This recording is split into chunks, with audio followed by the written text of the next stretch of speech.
Happy Monday. Welcome to Fearless with Jason Whitlock. I am Jason Whitlock. Don't be alarmed.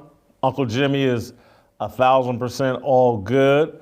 I gave him the day off today just because I'm going to talk for at least an hour straight, if not longer.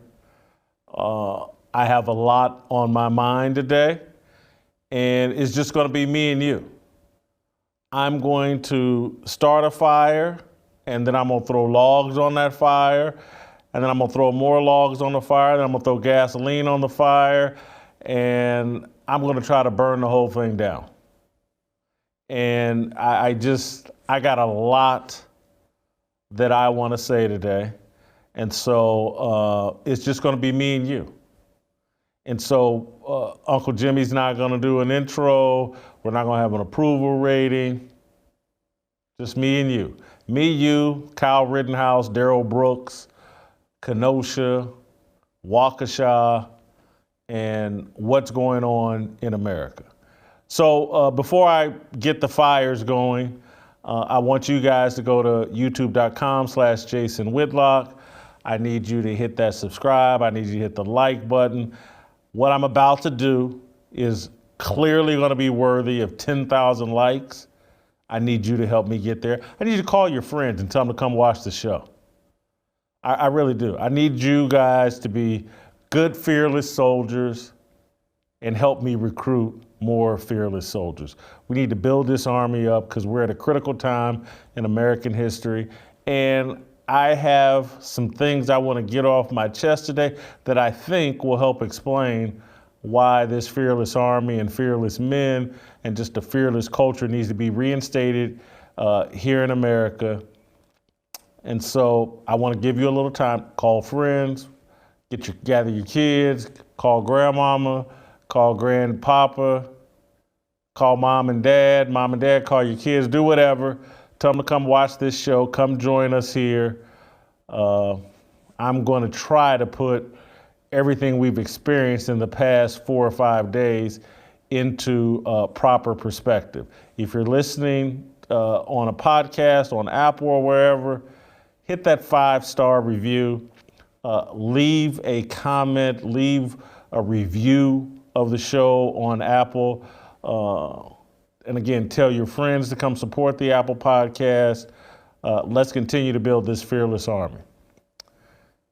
Are you ready? Because I am, I think. I think I'm emotionally ready to go where I want to go today. So let's get the fire and the party started. Corporate media outlets are not fanning flames of racial division for ratings or relevance. The goal is revolution, the rewriting of our Constitution and the dismantling of Western civilization. CNN, MSNBC, the New York Times, your local newspaper, and their collaborators in China and Silicon Valley want to define America as a failure, a casualty of institutionalized racism, a human experiment in need of radical change. By pointing out this obvious fact, I run the risk of being labeled a conspiracy theorist. By acknowledging this obvious fact, you run the risk of being labeled a conspiracy theorist. But we can no longer afford to delude ourselves with comforting lies. There are a few accidents when it comes to seizure of political power. The last accident was Donald Trump winning the 2016 presidential election. Everything before and since has been a product of careful planning, design, and execution. The lies spun about Kyle Rittenhouse, Jacob Blake, and Kenosha were not innocent mistakes. They're intentional talking points distributed to the outlets and personalities sympathetic to the cause of changing America by any means necessary. Rittenhouse crossed state lines! That rallying cry was no accident. That's a talking point handed to the useful idiots working inside corporate media. It's propaganda. So is the presidential candidate Joe Biden insinuating that Rittenhouse is a white supremacist.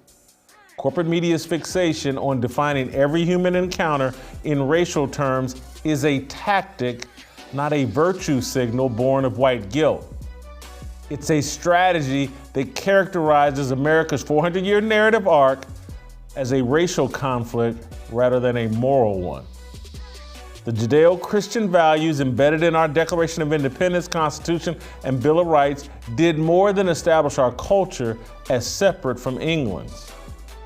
Our founding documents set up an internal battle of good versus evil. It forced America to examine and address its flaws. For nearly 200 years, America sacrificed blood to expand freedom to black people, and American men surrendered power to expand freedom and agency to women. America no longer debates morality. It has spent the last 60 years expanding the acceptance and the normalization of immorality. Communism and its hostility towards religion and objective truth is immorality's best friend. Our public square is filled with people debating the gross lies propagated by corporate media. It's a brilliant tactic. We spent much of the past decade arguing about whether law enforcement is systemically brutalizing unarmed black men. The whole conversation is a lie. The lie contaminates everything it touches. That's how a trial about the interaction between 4 white men, Kyle Rittenhouse, Joseph Rosenbaum, Gage Grosskreutz, and Anthony Huber, turned into a referendum on the criminal justice system and black men. Well, if Rittenhouse was black, the police would have shot him on sight, and the jury would have convicted him of murder. Really? Breonna Taylor's boyfriend, Kenneth Walker, fired the first shot, striking a Louisville police officer. Walker was never charged with shooting a cop. He's viewed as a victim and a hero. On the same day Rittenhouse was acquitted, Andrew Coffey was acquitted of murder and attempted murder charges surrounding his shootout with police in Florida. Coffey is black. He's a felon. He illegally possessed a firearm. These lies aren't being told for ratings and relevance. They're not told out of guilt. The lies camouflage the agenda. They create the illusion that revolutionaries are really just well-intentioned anti-racists.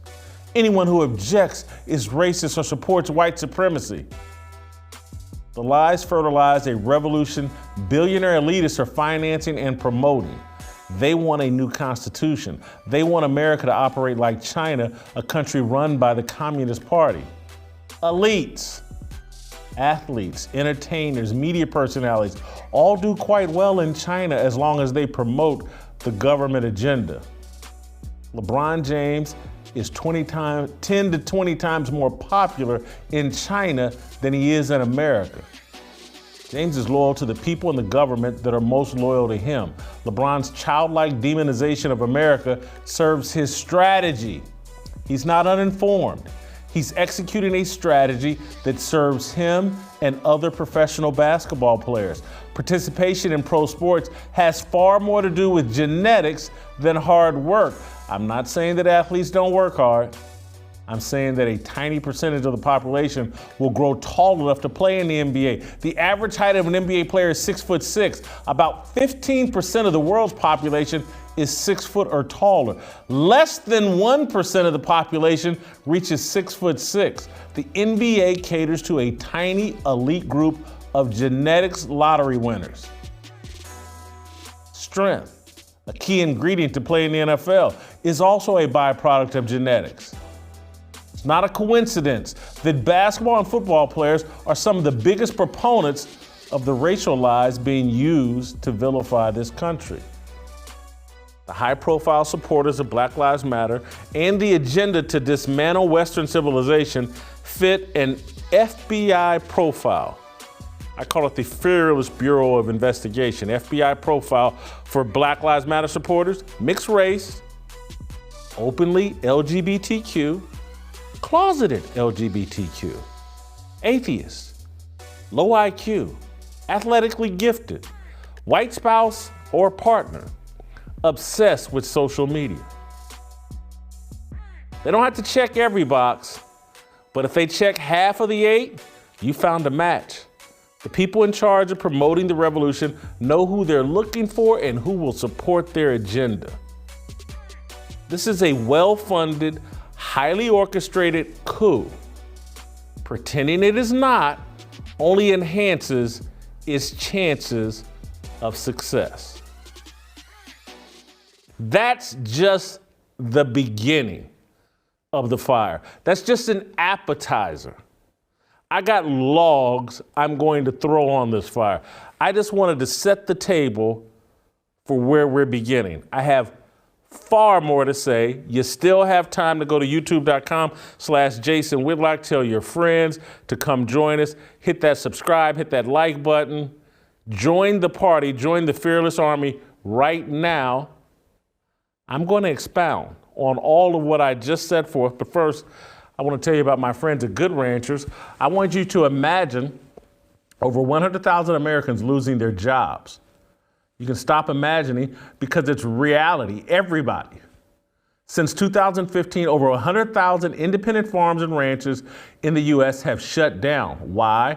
Because foreign meat is stealing their business and robbing you of the quality and flavor you deserve. That's why Good Ranchers is here. They exist to bring American farms back to their former glory. Get the beef, chicken, and seafood that can't be imported or matched at goodranchers.com. Good Ranchers is here to put America first at the dinner table and put the American rancher back on top. Go to goodranchers.com/fearless right now and get 10 free bistro fillets when you subscribe. In addition, you'll save $25 off each subscription box of mouthwatering American meats for life. That's right, get 10 free bistro fillets. That's $119 in value and free express shipping and $25 off your monthly subscription for life at goodranchers.com/fearless.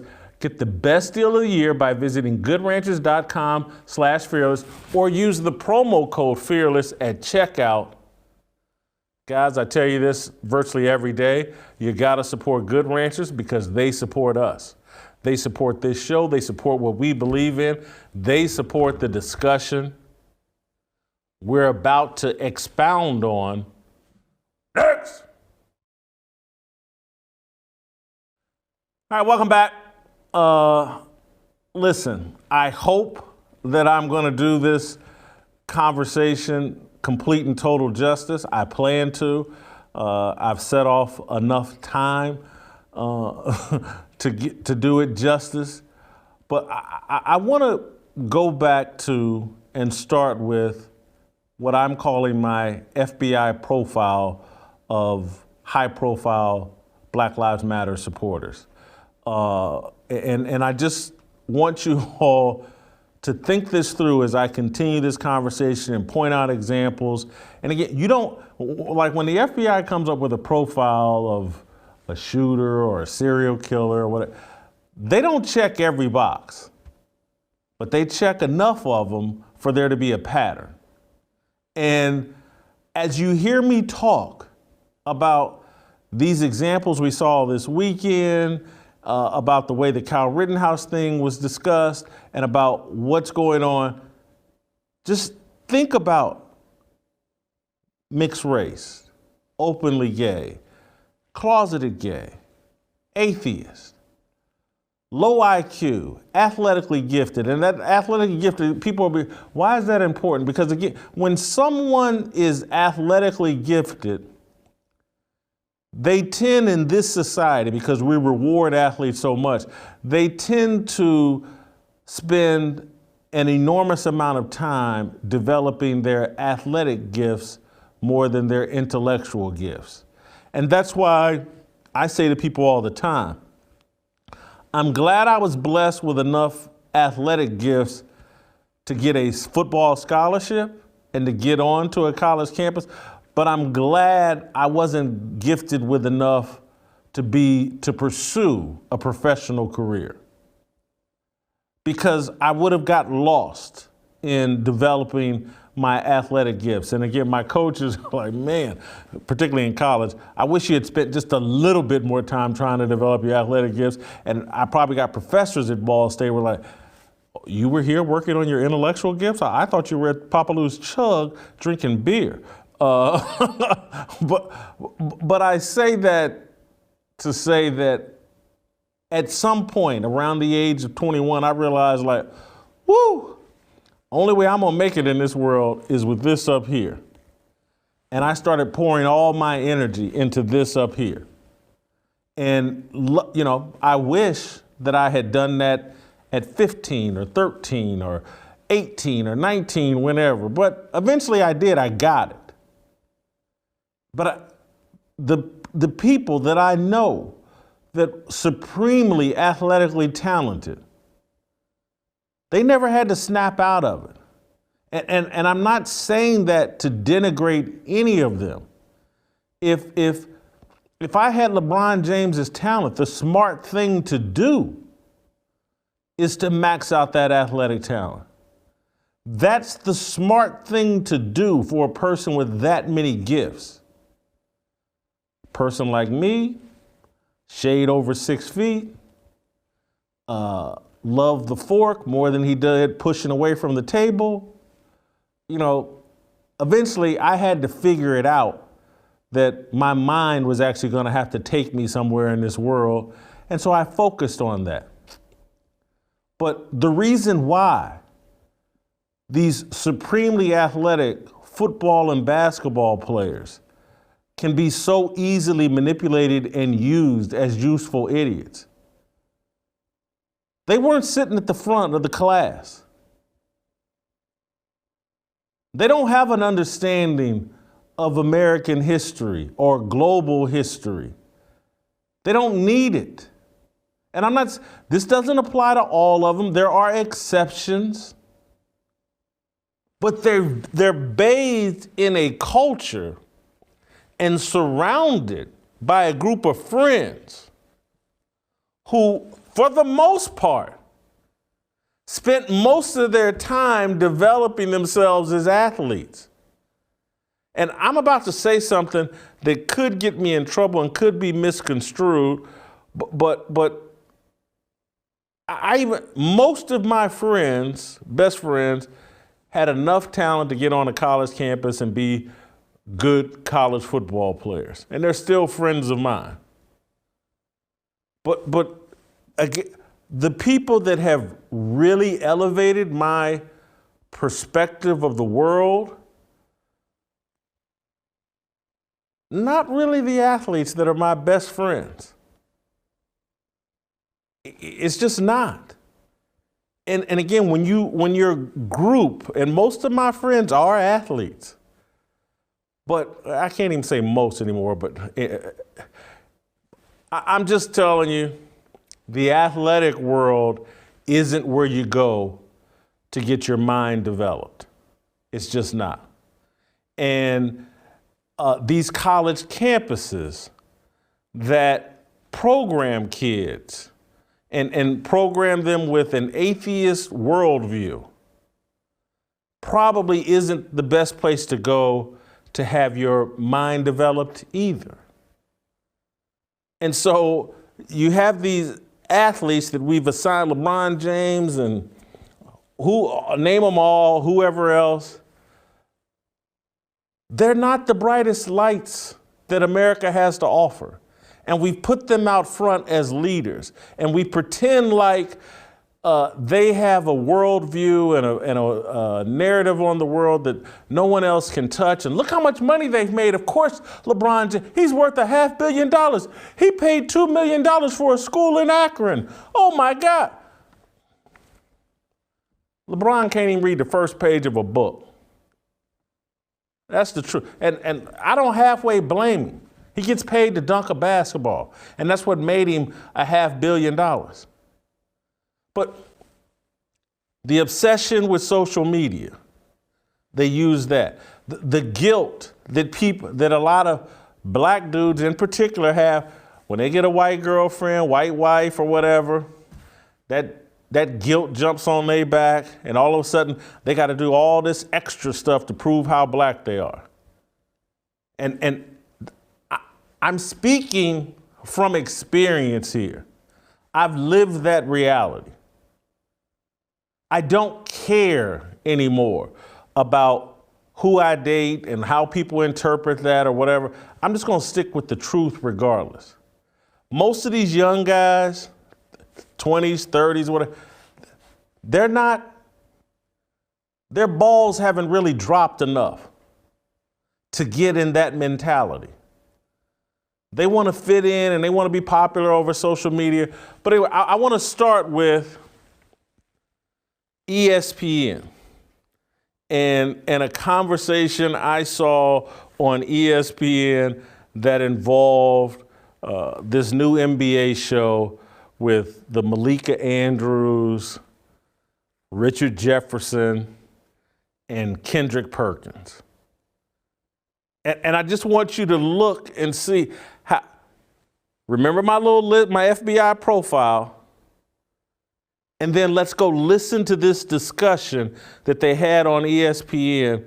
Somehow, Malika Andrews, who's 26 years old, and two tall former basketball players, we're turning to them to hear their thoughts on Kyle Rittenhouse. Kyle Rittenhouse never played basketball. Joseph Rosenbaum, the victim. Gage Groscrews, Anthony Huber, the victims. Never played basketball. These are 4 white people in Kenosha, Wisconsin, had nothing to do with the athletic world. But ESPN is having a discussion about them. Take a listen. Former players, but we are all black people. Mm-hmm. And so I wanted to make sure that we created some space for anything that we want to say here before we talk about basketball. Well, I think that the scariest part about this, like, so many people talk about not being surprised. And if you live in America, if you know the history of America, you're not surprised. I think the scariest part about this is that by saying that he is not guilty, they are saying that everything he did was lawful. And that's the part that worries me. Like, they were trying to not paint him. He was a kid that took a gun across state lines and went and did what he did. And they are saying that that is lawful. So to me, that just makes it, even that more concerning that these acts are being proven that, like, hey, if this is what you want to do and you want to go into a crowd and you want to do this, then, a judge and a jury can find you not guilty. And I think that just makes the tension in these situations even worse. Perk? I mean, I'm just with all the other players. I'm not surprised. I mean, what we have been going through, it's just mind-boggling to me, and it's very disturbing that, it's not just a gun, right? We're talking about an AK, something that is very visible, mm-hmm. that, you have intents or whatever the case may be. And to be honest, I really don't want to say the wrong thing because I don't want to lose my job, so I'm going to leave it at that. I just want to say one thing. And I'm going to borrow it from MacArthur Fellow Jacqueline Woodson. And she said, "I'm heartbroken, but I'm not stunned. I'm angry, not irrational. I'm done, but not stopping." And that, to me, encapsulates so very well what so many people are feeling today. So take care of those around you. Check in and ask how folks are doing. This is something that is a culmination of so many things, especially in Black America. And there's not really much more that can be said. There's nothing that can be said that makes this any better. More NBA Today coming up after the break. So, I've worked in the past with both Richard Jefferson and Kendrick Perkins. They are perfectly appropriate to talk about basketball, something that they know. As it relates to Kendrick Perkins, we were for a time friendly, and he's someone that I have some respect for. And again, this is where, and this sounds very disparaging, but it's really not. But this is where the term useful idiots come in. And that's what we just heard were 3 useful idiots. And somewhere on my little profile, my athletically gifted, low IQ, mixed race, Malika Andrews. is half Jewish. She's African American. She starts out, and here's a conversation about 4 white people in a dispute, and her qualifications that she lays on the table for everybody that's about to talk. We are all black people. And I just wanted to cut out some time for us to talk and to have space. We are all black people. See, she's 26 and a child. She's unqualified for the job she has, and everybody knows how she got it. She's attractive. She's African American. They love childish African Americans. Put them on TV, give them a job they're not qualified for, and they will do exactly what you tell them to do. When you send a child to do a grown person's job, that's what you get. We are all black people. I just wanted to create space for us to talk about it.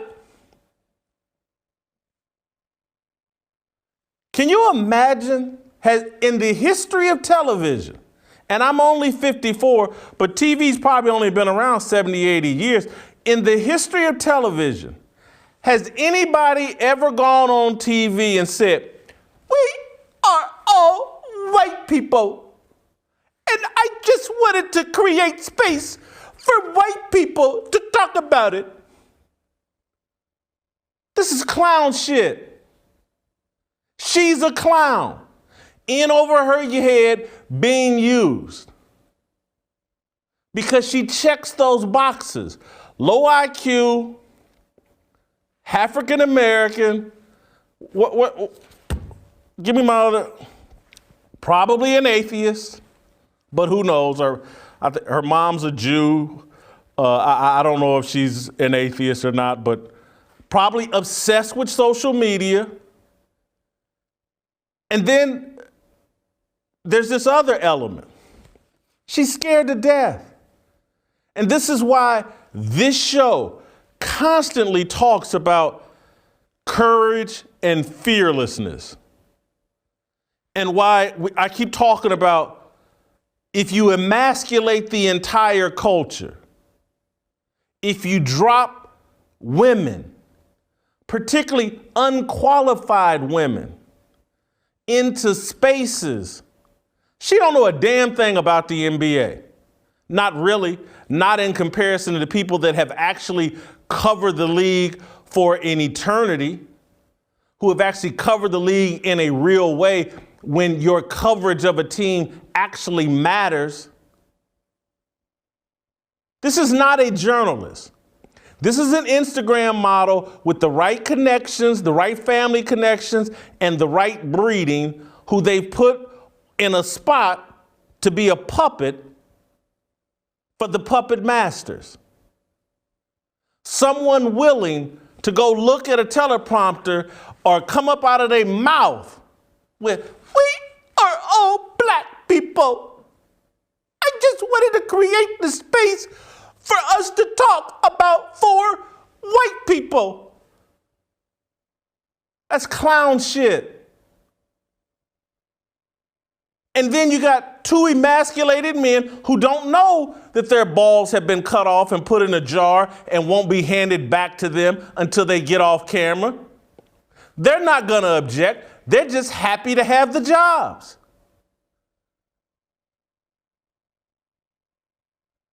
And they know why she's got her. She knows they done forgot last night more about basketball than the host of that show will ever know. But they're happy to have a check, and so they go for it. And perhaps not smart enough to know they're participating in a stupid conversation, to where the host has framed it up that your skin color is your qualifications for talking. It's not about what you know, because we know as soon as they started talking, the misinformation and the bad information and their lack of qualifications for what they're talking about fell out of their mouth. Richard Jefferson he carried a rifle across state lines. Now, this man said this on Friday when everybody has known for at least, at the minimum, a week. The gun never left Wisconsin. This whole crossing state lines thing is BS. The boy lived a mile from the Wisconsin border. His daddy, grandparents, cousins, his job was over in Kenosha, Wisconsin. I used to live in Kansas, and on the Kansas City, Kansas, Overland Park, Kansas, was sat on the border of Kansas City, Missouri, where the newspaper I worked for was from. I used to cross state lines every day. But you have these idiots sitting on TV, unqualified, athletically gifted, low IQ, probably not Kendrick, but I don't know who Richard Jefferson dates or who his partner is, but whatever. On TV, unaware of any facts related to the case, just saying what they know will not meet any resistance on social media. And this is where I go to with the feminization of our entire culture and placing women in spaces and making them lead conversations. No different than Samantha Ponder on the NFL Countdown show. And I'm sorry, there's a lot of women in the media business that I like and respect. I'm not trying to piss all of y'all off, but damn it, if men can't be men around you, you need to get up out of the way.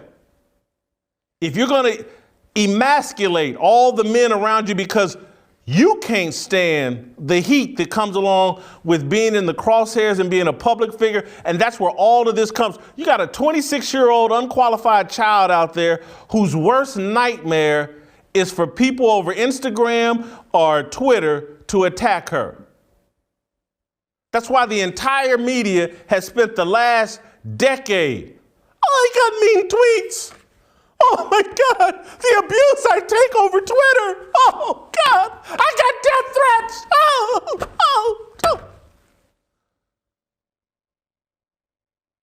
They don't know a damn thing about journalism.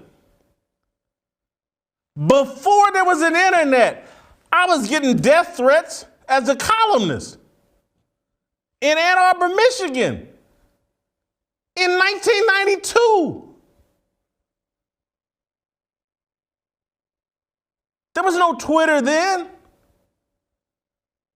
This is what goes along with having an opinion. This is what goes along with the paycheck. There will be idiots who will say dumb things to you and will threaten you. Most of it, 99.9% of it, is completely irrelevant.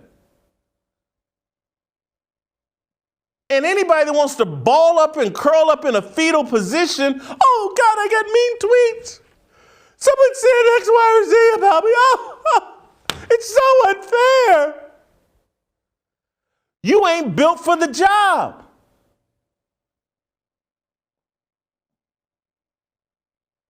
Journalism, I said this for years. It's for people who are comfortable around people who are uncomfortable around them.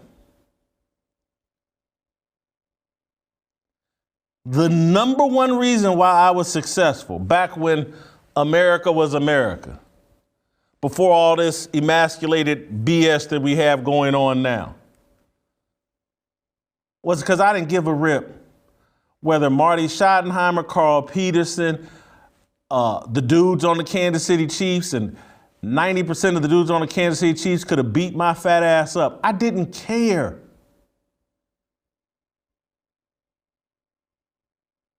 My job required me not to care, or at least the way I saw the job. Did I work with some people who lived in utter fear of ever irritating, upsetting anybody in power? Absolutely. I'm not going to dirty up this conversation by naming names, but they were some of the most decorated alleged journalists in the country. lived in fear. Oh my God, Carl Peters and Marty Schottenheimer, Dick Vermeil may be upset with me. I didn't care. That's the job. You're looking at a group of emasculated men led by a childish woman. They're all scared. I don't want LeBron James upset with me. He might not invite me to his parties. Rich Paul and Maverick Carter may text me that they're upset. I'm here to tickle LeBron's little boys, and that's it. That's my job. And so they go on TV and lie because they're scared. They're not really built for this. The reason why ESPN is an utter disgrace and failure at the moment is because fear is in control and idiots are in control, empowering other scared idiots. They spend every moment, oh my God, will LeBron like me tomorrow? Will Twitter attack me? I can't tell the truth. I must come on here and pretend like Kyle Rittenhouse says something about black people. Somehow the Rittenhouse trial, according to Malika Andrews, is the culmination of everything, especially for black people. Cut it out, woman. You grew up with a silver spoon in your mouth. Your Jewish grandparents hooked you up at their law firm when you was in college. Nobody in the history of ESPN has ever been more fast-tracked to the top than Malika Andrews.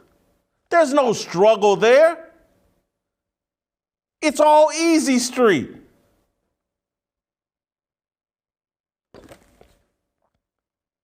This Kendrick.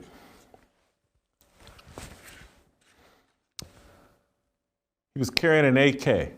Hey, small mistake. I'm sure he meant AR-15. And then Kendrick, he doesn't want to say anything because he doesn't want to lose his job. And we're all acting like, and just keep in mind about Richard Jefferson.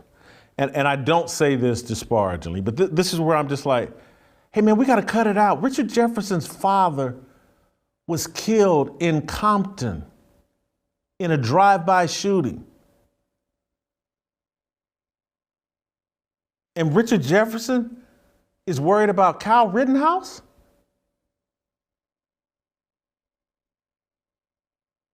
Kyle Rittenhouse? Does he come to Compton? His father was killed in Compton in a drive-by shooting in Compton. And you on TV acting like Kyle Rittenhouse is the threat? This is a lie.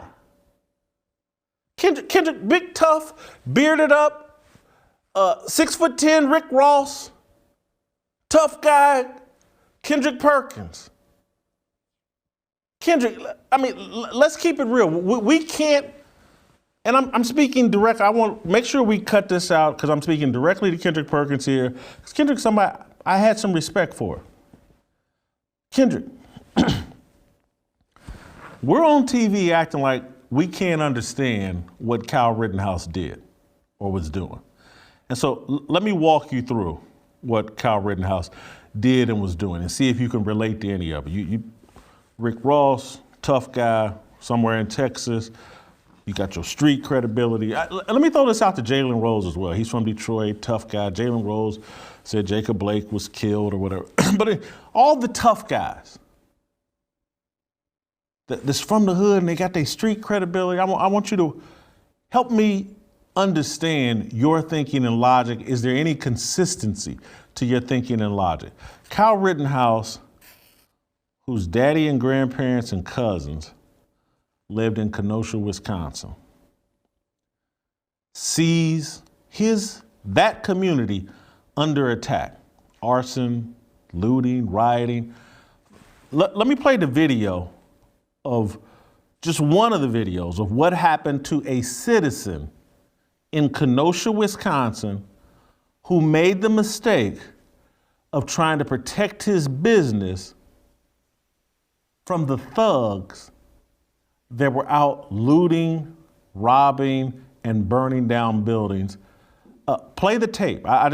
Kendrick, you guys, I want you to see what was going on in Kenosha. This poor man got his business caught on fire.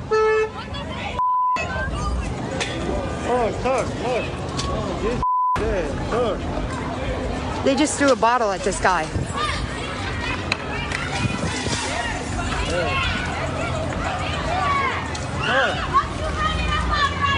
Hey, hey, hey, no, no, no!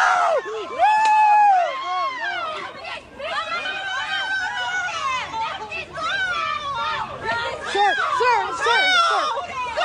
Are you okay? Are you okay? Are you okay?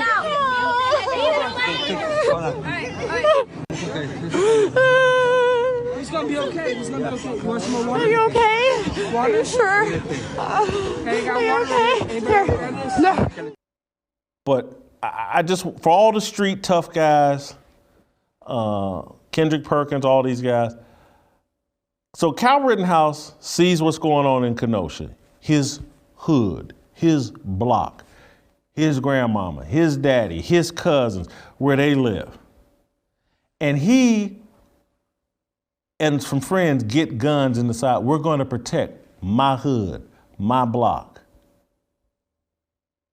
This goes on in black neighborhoods all across the country. In Kansas City, I was friends with some guys that called themselves the 57th Street Road Dog Villains. 56th and 57th Street, Highland Park, that was their neighborhood. At age 14, 15, 16 years old, they were getting guns and protecting their neighborhoods.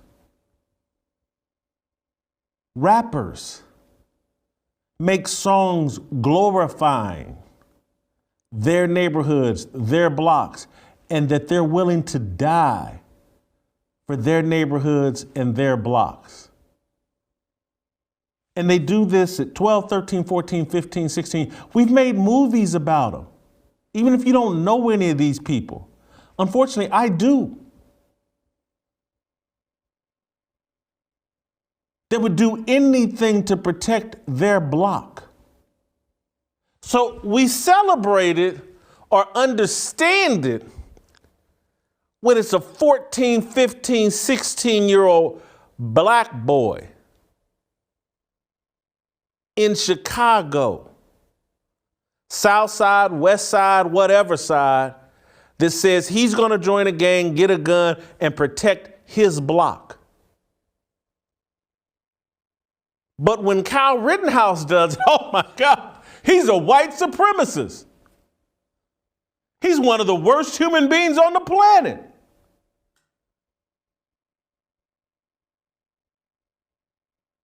Somebody, Kendrick Perkins or somebody, I know you can't tell the truth on ESPN.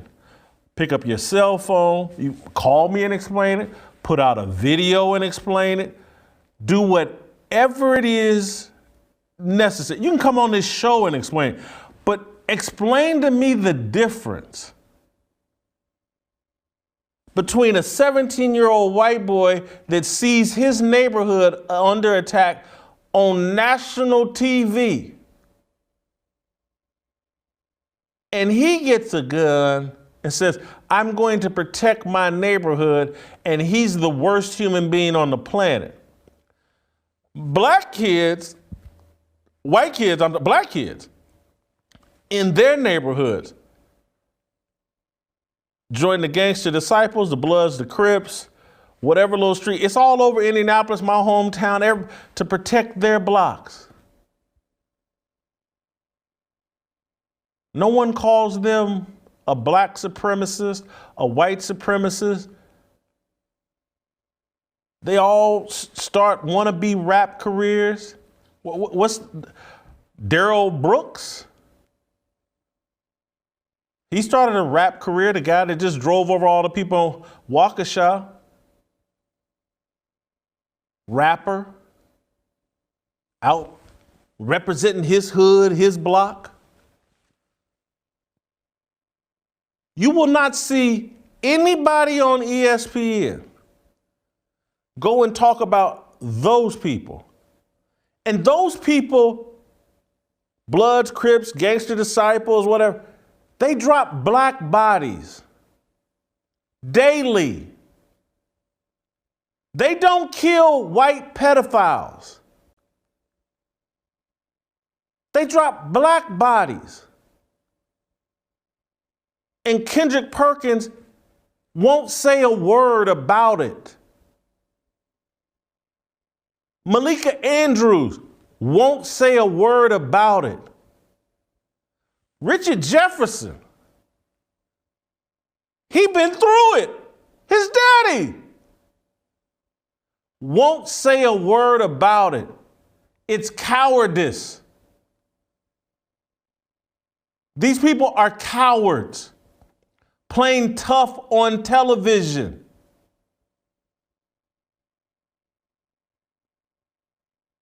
Cut it out.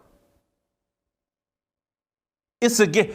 Y'all are playing games with the reputation of black people for your own benefit. So you can posture, cash a check at ESPN, get retweets and likes and follows over Twitter, hopefully land a commercial. Because again, play the thug role, play the tough guy. Rick Ross, he's doing national TV commercials. Snoop Dogg is the most celebrated black icon that's ever been in the hip hop industry. He's baked into everything now. That's the path for us. Support black criminality and violence. Go on TV. Oh my God, Joseph Rosenbaum. Oh. What are we going to do without him? Oh, God. Joseph Rosenbaum. We was going to invite you to the cookout.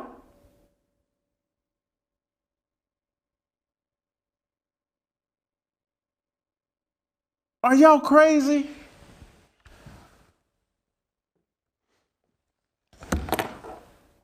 I want to take a little break here.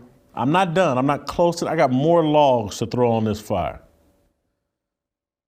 But I just need to catch my breath momentarily. I want to talk to you about a new documentary film called Enemies Within the Church.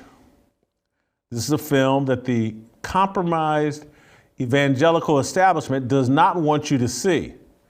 Enemies Within the Church exposes those who are selling out the church to postmodernism and the money behind them.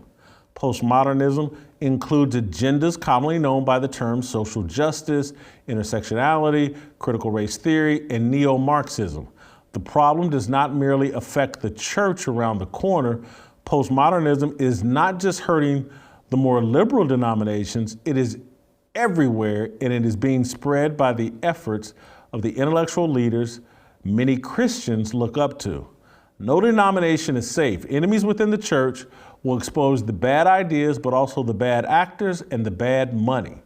Christians need to see what is being done without their knowledge. This film brings together Christian voices from across the nation and the world to share what they have seen. Every Christian and patriot needs to go to the website, enemieswithinthechurch.com, purchase the pay-per-view or buy the DVD, and share the link with everyone you know.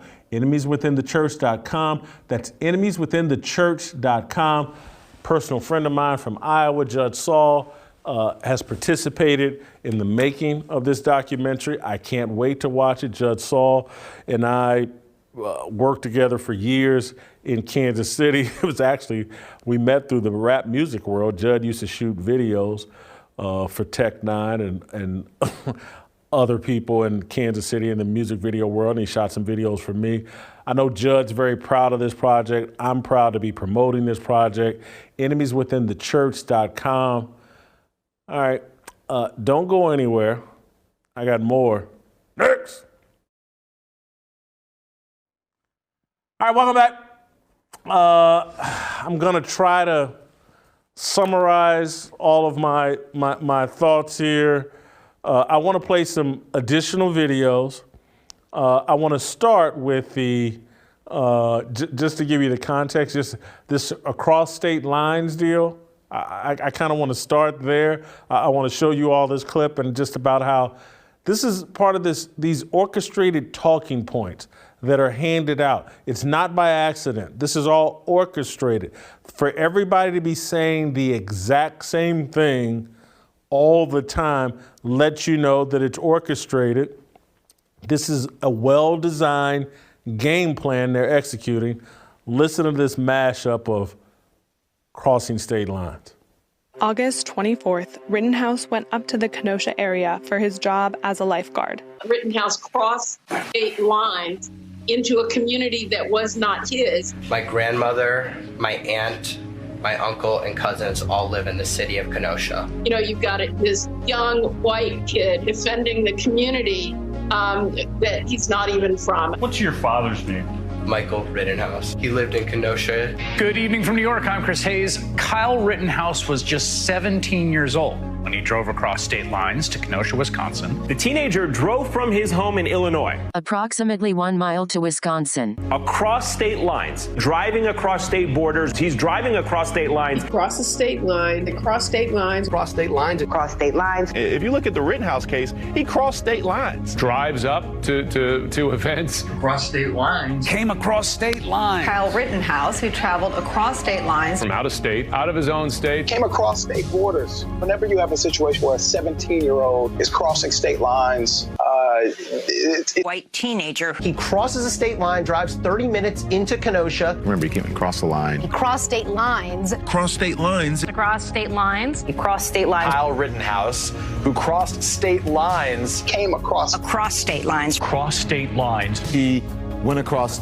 state lines. Cross state lines. cross state lines, and Cross state lines. A 17-year-old kid from out of state. He makes Out of state. All cross state lines. Cross state lines. Cross state lines. Across state lines. Cross state lines. Went over state lines. Drove across state lines. He drove across state. Had his mother drive him across state lines from out of state. Say the line, Bart. The teenager traveled across state lines. Carl Rittenhouse traveled from his home in Illinois across the state line to Wisconsin. Drove to a different state. Drives up to the state. Again, drove across state lines. the state that he does not live in. He traveled there from out of state. He crossed state lines, meaning he traveled across state lines. The 17-year-old who crossed state lines. Now, again, he drove from Illinois to Wisconsin. The 17-year-old from out of state who shows up to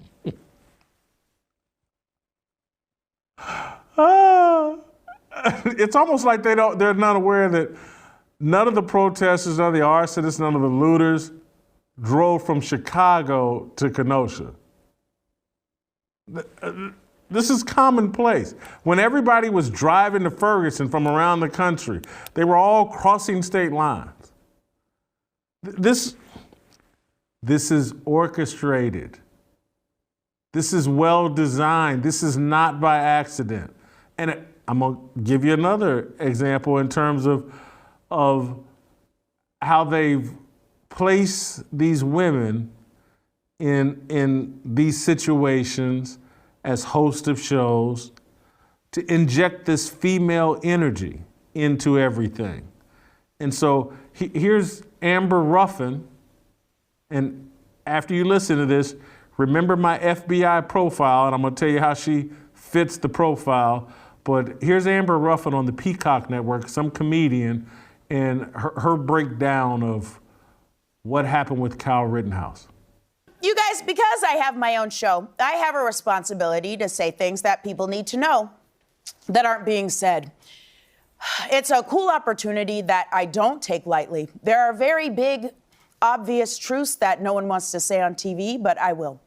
Now, just a few minutes before we started taping the show, Kyle Rittenhouse, the man accused of shooting 3 people during a Black Lives Matter protest, was declared not guilty on all charges. So, I can't believe I have to say this, but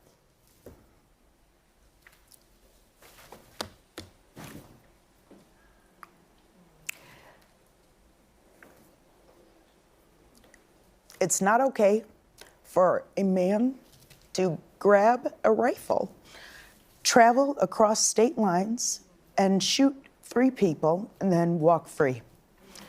It's not okay for the judicial system to be blatantly and obviously stacked against people of color. It's not okay for there to be an entirely different set of rules for white people. But I don't care about Kyle Rittenhouse. I don't care about that racist judge. And I don't care about how up that jury must be. White people have been getting away with murder since time began. I don't care about that. I care about you. And I can't believe I have to say this, but you matter. You matter. Every time one of these verdicts come out, it's easy to feel like you don't, but I'm here to tell you that you do. You matter.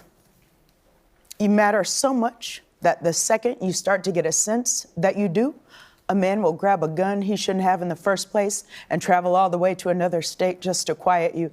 That's the power you have. So don't forget it. I just want you to get, you matter. Because I have a show, I have to tell you things that other TV shows only tell you on a constant loop.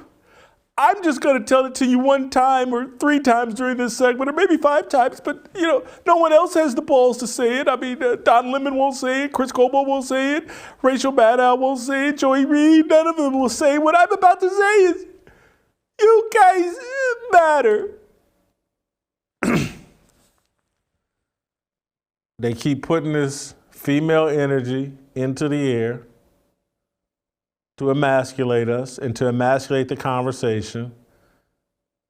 It's Amber Ruffin, fits the profile. Call up my FBI profile. Oh, let's see which box she checks. Oh, white spouse or partner.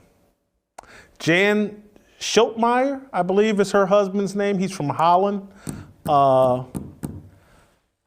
I know people, particularly people that know me, are like, man, Whitlock's a hypocrite. I know he done dated white women. I'm not ashamed of it. I'm not running around acting like I hate white people to cover up for the fact that I've dated white women. I'm not gonna run around and say, oh, I love the fruit, but I hate the tree. This is Amber Ruffin. Fruit lover, tree hater. Can't be. You can't love the fruit and hate the tree. And this whole, again, her whole point of view of you matter. She ain't talking about we. She's talking about you, because she's not one of you.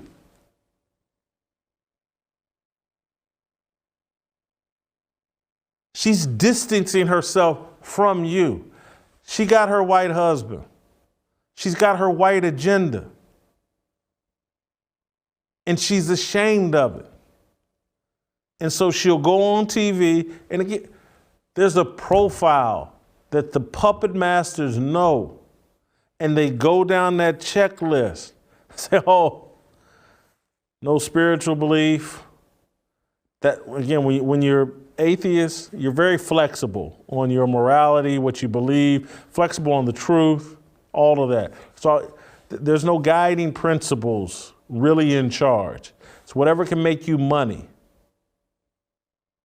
When you're ashamed of your partner, or you're ashamed of what your partner says about you, you'll go on TV and cry them crocodile tears. That's like they spent all this time mocking Kyle Rittenhouse for his crocodile tears on the witness stand. Here's the little kid, 18-year-old, fighting for his life, and allegedly he shed fake tears on the witness stand.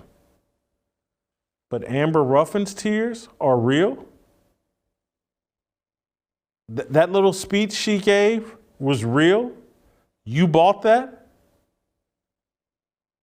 I didn't. No grown person should buy that.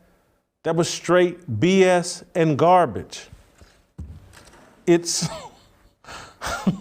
what we are willing to go for. What is being sold. It's all orchestrated. If they can get you focused on all this racial stuff, you can't see the real agenda. And the real agenda is a new constitution, replacing it with a communist-run government. And like, oh my God, Whitlock's a conspiracy theorist. Whitlock's exaggerated. That's not what we want. Yes, it is. And we have to look at this honestly and deal with it honestly and quit trying to say, oh, they're just doing it for ratings. And there's no ratings in that garbage they're doing. They're not getting ratings from that.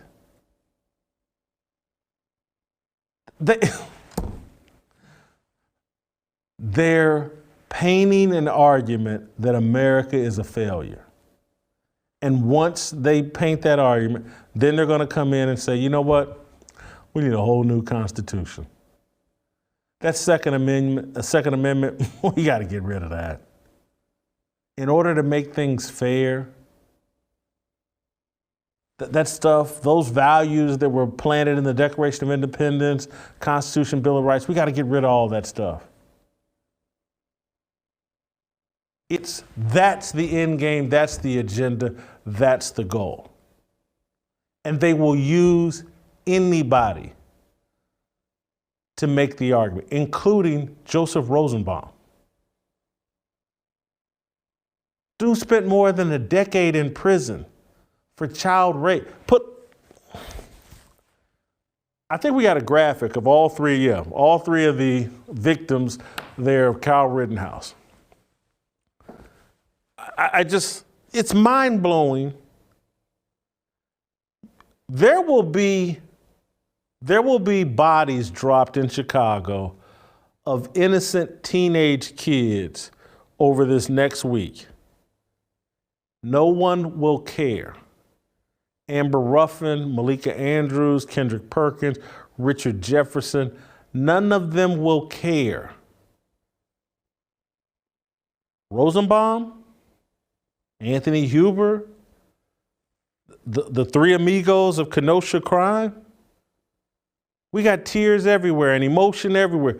Richard Jefferson's father was killed by a drive-by shooting in Compton. This was just 3 or 4 years ago. And he's on TV acting like the death of Joseph Rosenbaum is what has him all upset. This is straight comedy.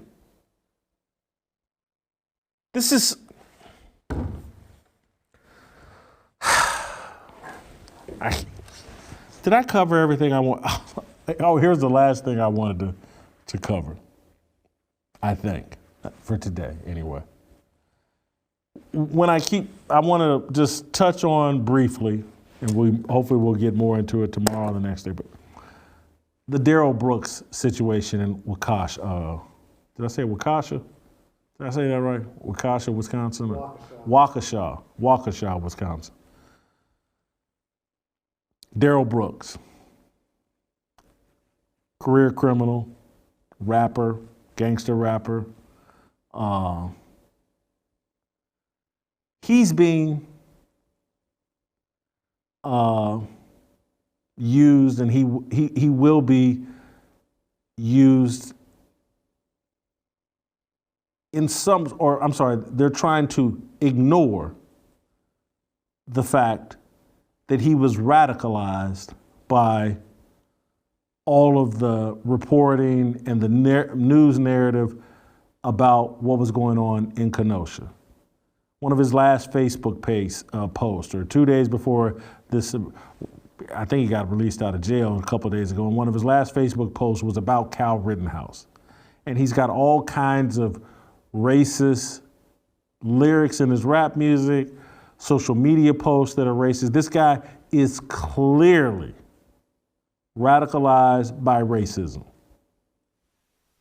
And the media will talk about misinformation and how it's creating all this tension, and it caused those people on January 6th to go into the Capitol. Did any of them drive a car through and kill 5, 6 people? The only person that got killed at the Capitol was Ashley Babbitt. She got shot by police. Here's a guy radicalized by the left, kills at least 5, injures dozens more. But they won't talk about that. They won't talk about how their lies that they keep spinning to seize political power has created a tension and an animosity in this country that we have not seen maybe since the Civil War. Certainly since the 1950s and 60s.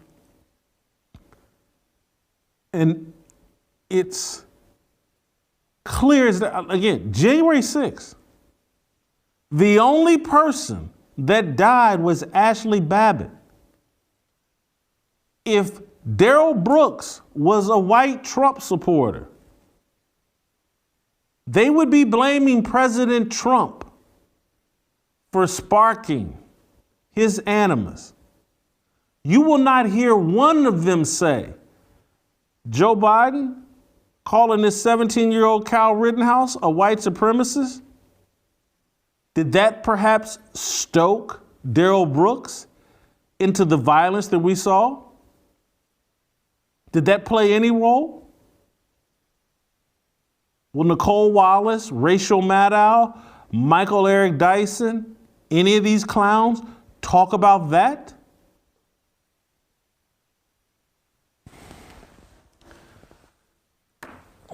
All of these institutions, the media outlets, big tech and their social media apps, they're all being used to radicalize all of us. They're all being used in this coup that's being orchestrated and run on all of us.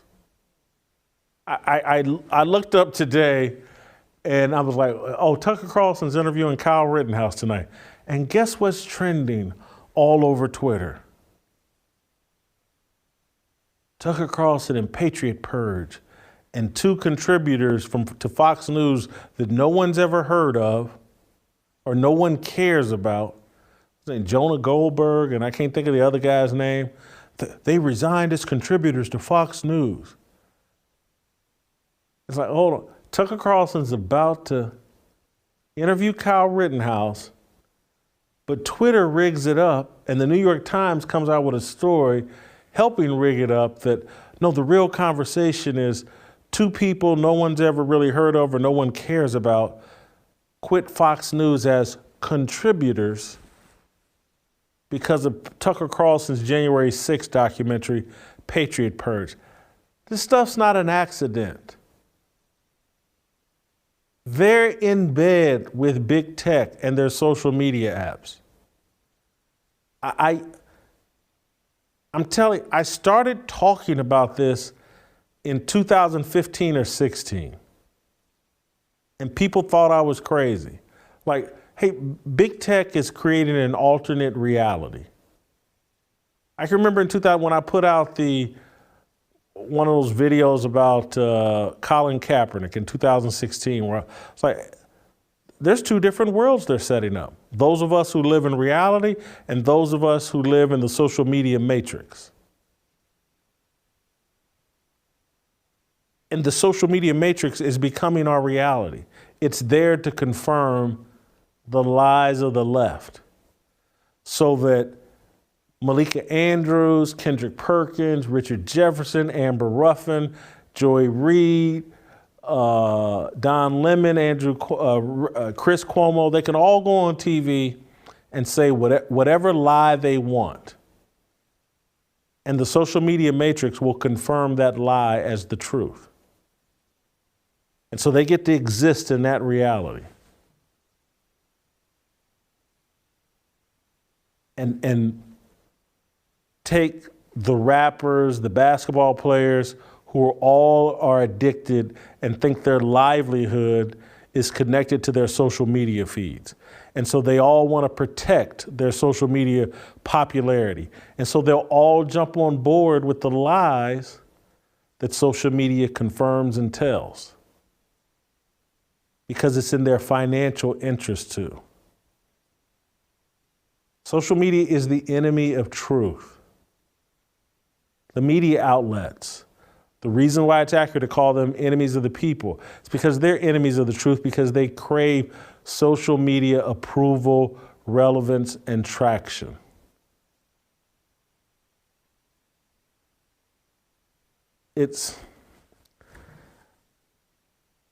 They want to overthrow a system that has worked better than any system in the history of man. And you know what? If I thought they had an alternative that potentially could work better than this system, I would be open to listening to it. But they want to install Marxism and communism and socialism. We already know the results. We know how that ends. These aren't untested theories and systems. They've all failed.